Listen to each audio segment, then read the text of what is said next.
Découvrez les plans de Dieu dans votre vie à travers l'émission C'est ton jour. C'est ton jour. C'est ton jour. Que la paix du Seigneur vous soit multipliée abondamment, chers téléspectateurs qui aiment l'émission C'est ton jour, téléspectateurs qui aiment la chaîne John Cam TV, que Dieu vous bénisse tous abondamment et nous sommes en train de vous accueillir tous dans les noms puissants de notre Seigneur et Jésus-Christ. Nous sommes dans notre précieuse émission C'est ton jour, une émission d'enseignement biblique qui vous aide à revenir dans les plans de Dieu. Alléluia. Dans cette période, nous sommes en train de parler des grands thèmes qui parlent des ancres des croyants dans la tempête.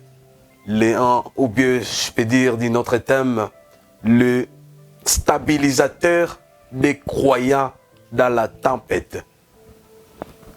Aujourd'hui, nous allons continuer avec notre sous-thème que nous avions débuté pendant un temps, qui parle de vérité, qui nous aide à tenir ferme dans la tempête. Le vérité qui nous aide à tenir ferme, à rester focus, malgré la tempête peut s'élever dans notre vie.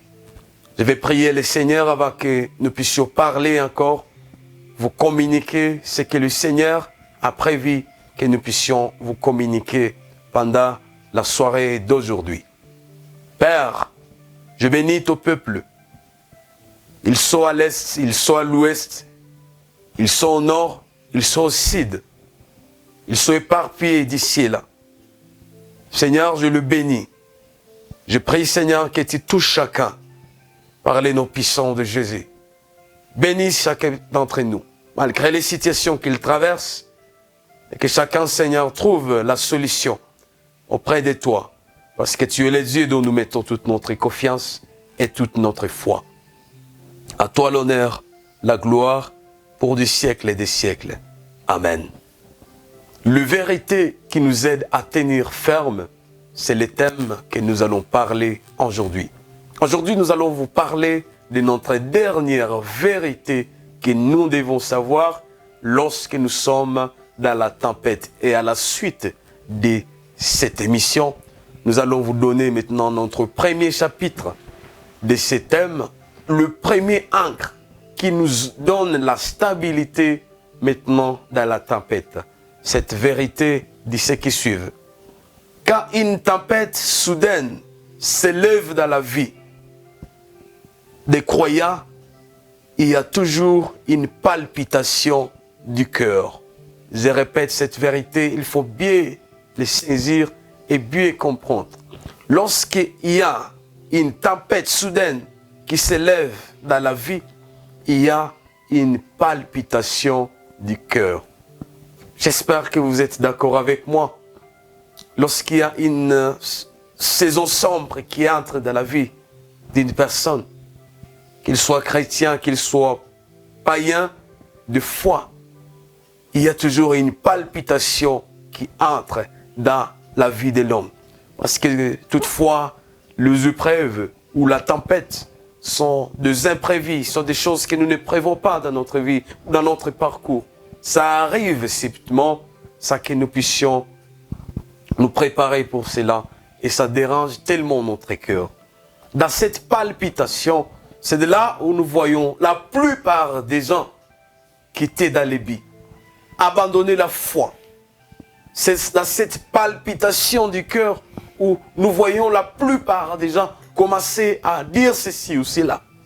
Parce que c'est une saison qui entre, une saison imprévue, une saison qu'ils ne croyaient pas que ça pourrait toutefois entrer dans leur vie. Bien-aimés dans le Seigneur, aujourd'hui, nous allons vous donner des attitudes de personnes dans la Bible. Il y a l'attitude de l'autre à qui la palpitation du cœur lui a poussé de commettre quelque chose qui n'était pas pour la gloire du Seigneur. Et nous avons l'autre, grâce à maintenir cette palpitation, il a été sauvé avec les personnes à qui ils étaient. Aujourd'hui, nous avons un passage que je vous propose dans le livre de Job, Job, le chapitre 2, et je vais lire les 9e et le 10e chapitre.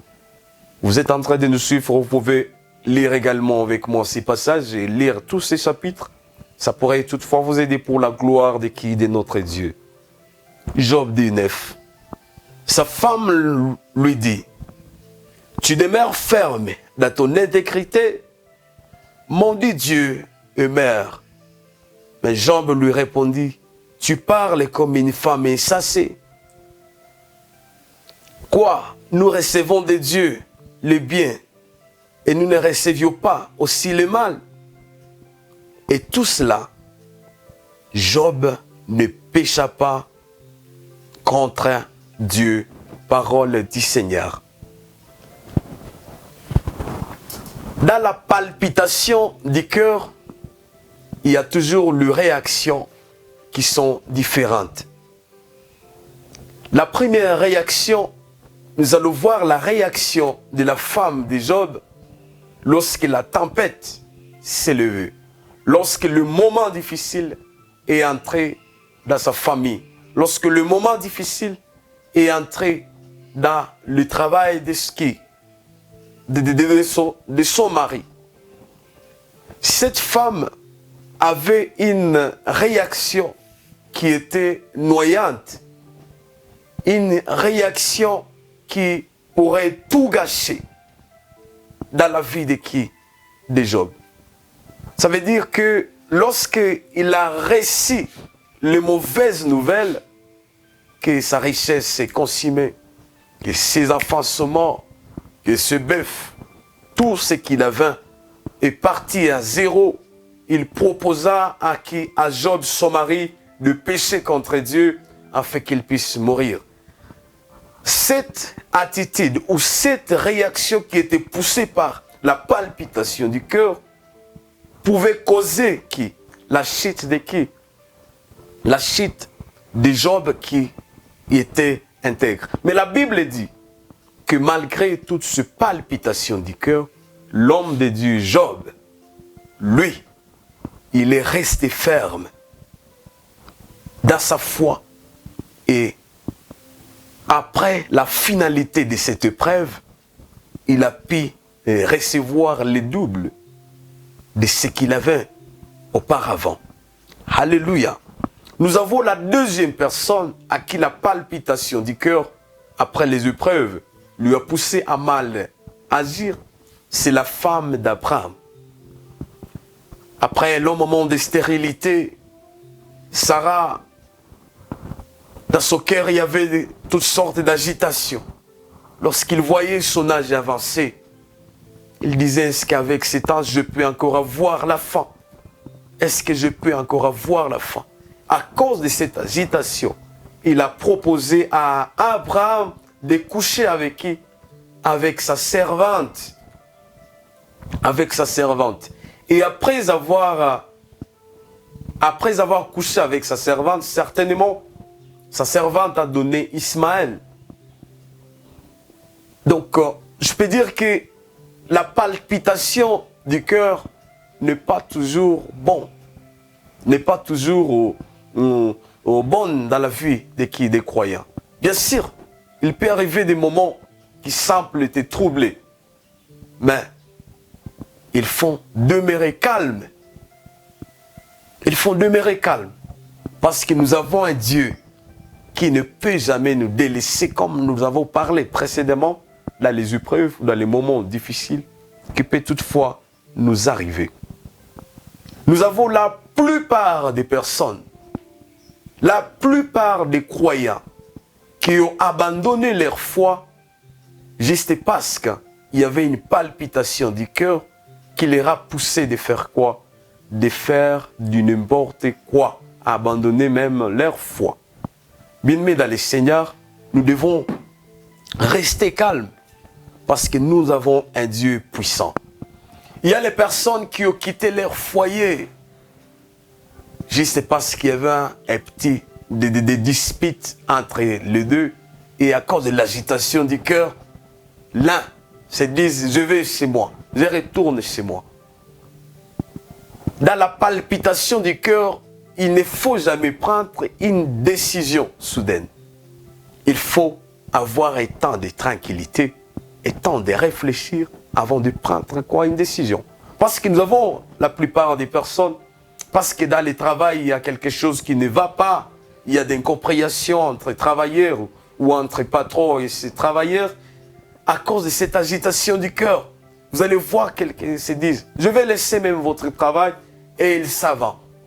Malheureusement, dans cet enregistrement, lorsqu'il sera quelque part dans le chômage, vous allez voir encore, lui qui avait parti à cause de cette agitation, encore, il revient chercher quoi? L'emploi auprès de qui?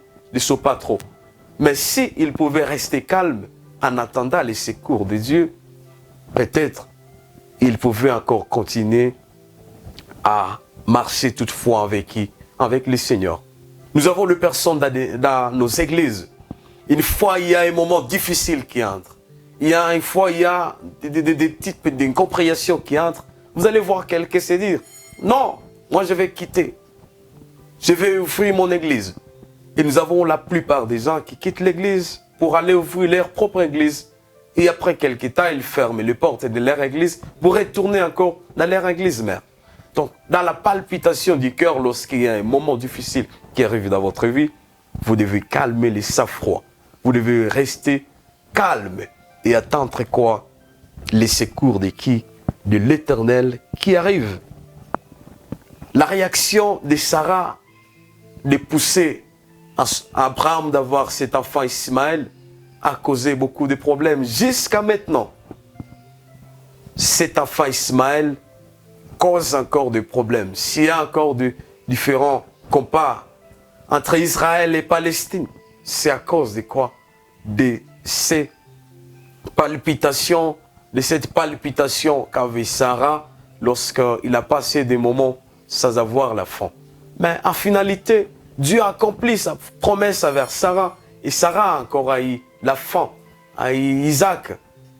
C'est pourquoi j'étais en train de vous dire que Dieu est toujours fidèle dans ses promesses. Il t'a promis quelque chose, malgré les tempêtes, les circonstances que tu peux traverser, tu arrives toujours à l'objectif. Dieu te soutient jusqu'à ce que tu vas atteindre la justice de Dieu. La deuxième personne que nous pouvons voir dans sa réaction après une palpitation, c'était qui? C'était Pierre.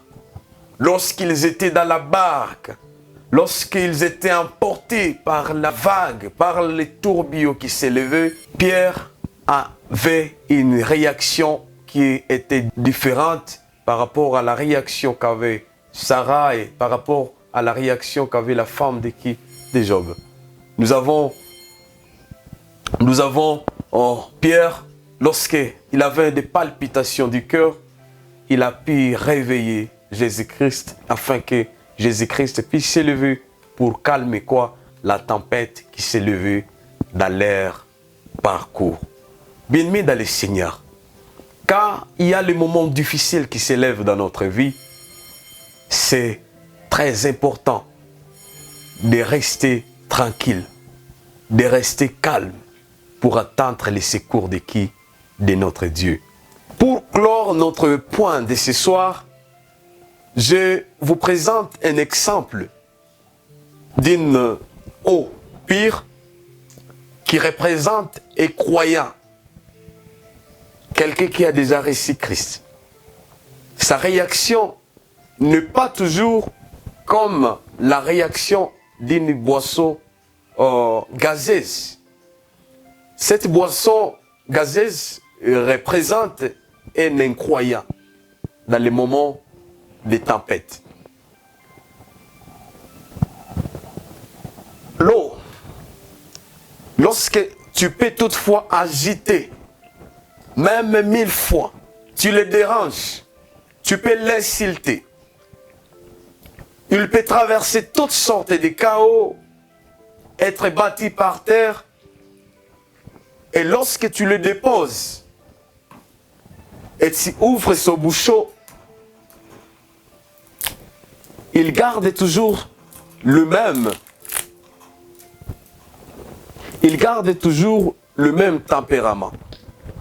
Voyez-vous, nous avions agité cette bouteille, nous avions bâti, insulté, faire tout ce que nous pouvions faire, mais lorsque nous déposons cette bouteille, ça reprend le calme après quelques temps. Mais cela est différent d'une boisson qui a le gaz. On peut toutefois agiter le nombre de fois que l'on veut, on peut les battre. Il représente quelqu'un qui n'a pas Christ, qui n'a pas Dieu dans sa vie. Lorsque tu l'agites et tu essaies de l'ouvrir, il ne peut jamais réagir comme quoi, comme l'eau peut toutefois réagir. Vous avez vu vous-même ce qui s'est passé. La réaction de l'eau et la réaction de cette boisson est tellement différente. C'est comme ça que nous sommes dans ce monde. Vous pouvez voir les gens traverser les mêmes épreuves, mais la finalité de l'autre devient contraire à celui de l'autre. L'eau, malgré toutes ces agitations, est restée tranquille, mais si tu vois cette boisson est partie jusqu'à la terre, mouiller toute la terre, et ça diminue même dans les flacons, à cause de quoi? De la colère, parce qu'on l'a agité, parce qu'on l'a bâti, parce qu'on l'a fait de n'importe quoi. Bien aimé, dans nos épreuves, il est important d'adopter le caractère de l'eau.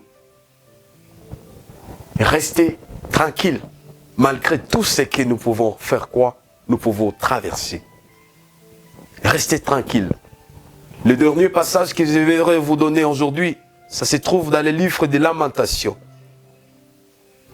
Dans les livres de Lamentations, où Dieu nous parle que c'est dans la tranquillité qu'il nous apporte toujours le secours.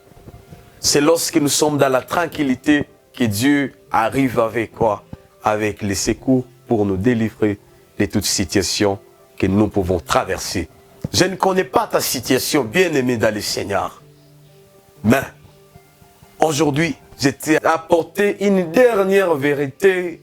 Et cette vérité que tu dois savoir que la difficulté, la souffrance, toutes sortes de preuves qui entrent dans notre vie causent une agitation du cœur. Mais après l'agitation du cœur, il faut rester calme, garder le sang-froid, attendre le secours de l'Éternel, parce que Dieu est toujours fidèle envers ceux qui le craignent, ceux qui mettent toute leur confiance en lui. Que la paix du Seigneur vous soit multipliée abondamment, chers tous, de partout où vous êtes en train de nous suivre. Nous vous prions de nous suivre chaque jour pour la gloire de notre Dieu. Partagez ces moments avec tous vos amis. C'est votre émission 7 en jour. Je suis le serviteur de Dieu, Josias Milonde, qui vous présente qui vous donne ce programme par la grâce de notre Dieu. Prochainement, nous allons entamer le premier chapitre de notre enseignement. Nous étions encore dans l'introduction. Maintenant, nous allons entrer dans le nœud de notre enseignement. Et nous espérons qu'à la fin de cet enseignement, chaque croyant, malgré les tempêtes qu'il va traverser, mais il gardera le sang-froid en attendant le secours de qui? De notre Dieu. Que Dieu vous bénisse abondamment, que Dieu vous apporte sa solution, qu'il vous apporte la solution malgré les temps difficiles que vous êtes en train de passer par des noms puissants de notre Seigneur et Jésus-Christ. Nous vous fixons un prochain rendez-vous. Découvrez les plans de Dieu dans votre vie à travers l'émission 7 en jour. 7 en jour. 7 en jour.